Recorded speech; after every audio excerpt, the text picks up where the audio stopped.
Hey, this is the funnest thing I did when I was a kid. Okay, so I did it.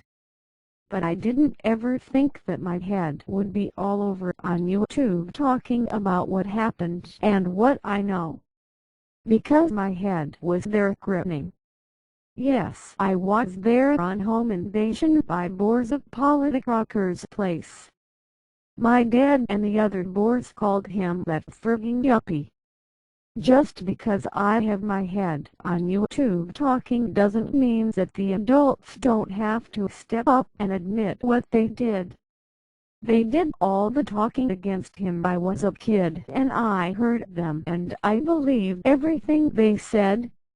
Same with the Palfrey kid, the police and the CRD. They were practically ignorant children too. This was just a happening thing going on at the Collard place. I was swept up by the moment and the action. Palfrey had shot at him and burned the old house down, and he had done stuff with my dad and some without my dad and guns and stuff.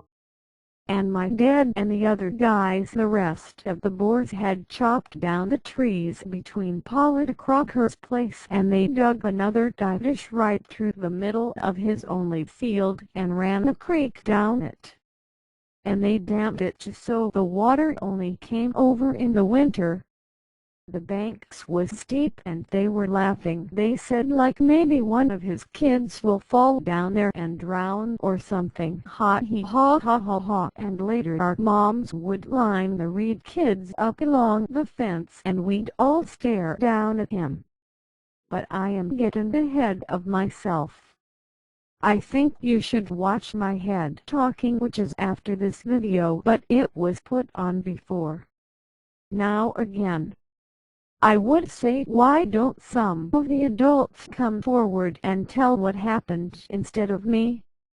My mom was against this happening. Why doesn't she tell, or why don't the rest of them admit what they did?